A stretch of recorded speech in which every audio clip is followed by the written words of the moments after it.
Well, since New Mexico's new U.S. attorney was sworn in about a year ago, he's hired more than 20 prosecutors, and many of them now focusing on immigration.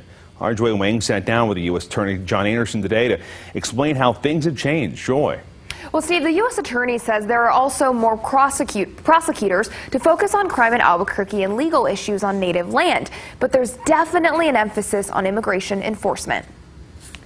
10, 11, 12 years ago, what we were seeing at the border was adult working age people who were crossing the border largely to find work, to send money, and largely being Mexican nationals. But now, U.S. Attorney John Anderson says the demographic has shifted to families. He says 90% of those apprehended in the El Paso sector have not been from Mexico. Instead, places like Honduras or Guatemala.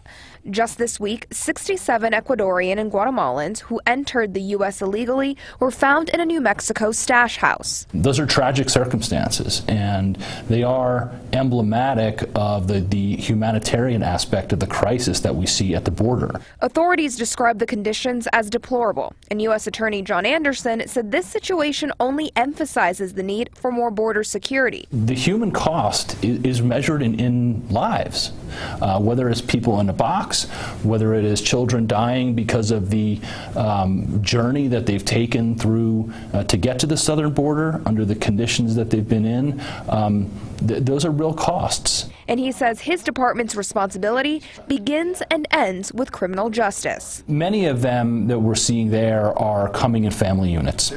And you know, we're not prosecuting family units at this point. I do think that's a process that's subject to abuse, frankly. The U.S. Attorney says he understands there are different opinions on border security and Democratic lawmakers may have a different approach. But he says his department plans on working very closely with state and local counterparts to bring a comprehensive solution to reduce crime. Back to you, Steve.